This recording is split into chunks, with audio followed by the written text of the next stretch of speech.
V sodobnem gradbeništvu imamo izjemen gradbeni material, kot je les z velikimi ploskovnimi prerezi, ki izraža veliko požarno in potresno odpornost.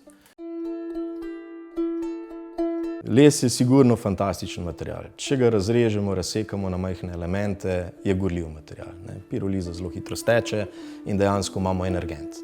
Če ga pa zlepimo v veliko ploskovno strukturo in ga ogenj najeda, napada z ene strani, pa les z ogljenjenjem ščiti sebe proti napredovanju ognja. In lahko rečemo, da masivne lesene konstrukcije so zelo ognjevarne. Namreč so lahke, drugič se pa površina zaščiti z zaogljenelo plastjo in prepreči napredovanje. In poleg tega les ni material, ki bi izgubljal, tako kot jeklo, pri povišani temperaturi nosilnost. In to ga loči napram ostalim težkim, klasičnim konstrukcijam, kot sta jeklo in armirani beton. Ker tam je namreč problem jekla kot, nosilnega materiala, ki pri 400 stopinjah in navzgor, kar pa moramo vedeti, da pri požaru že v 5-10 minutah dosežemo to temperaturo, zelo hitro začne izgubljati nosilnost. In ko je material, konstrukcija enkrat težka, dejansko se zaradi svoje lastne teže podre. Pri lesu pa dejansko je zgodba ravno obratna. Lahkotnost, ščiti se sam, ne izgublja nosilnosti pri povišanih temperaturah in lahko rečem, da glede tega je fantastičen. Je pa res, da je gorljiv. In to pomeni, da prispeva pri razvoju požara, zato so pa tudi požarne zahteve toliko bolj strožje do njega, da moramo neke površine obdati z negorljivimi oblogami.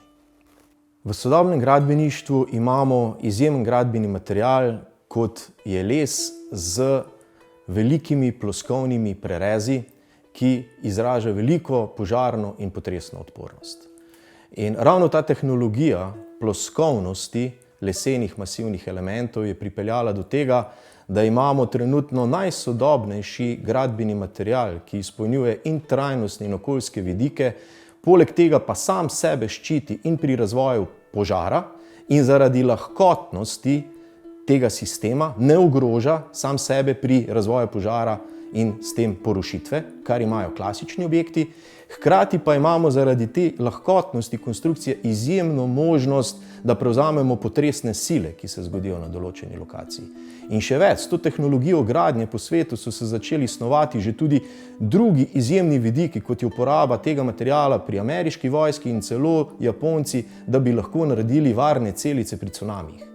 In to nam da izjemna tehnologija ploskovnega lepljenja, ki je na koncu spojena v, veliko škatlasto strukturo in ta ima zelo majhno maso in zelo veliko togost. In to je tisto, kar dejansko smo prišli do nekega sistema, kjer lahko res zatrdimo, da če je pravilno projektiran, je in izjemno požarno varen in izjemno potresno odporen.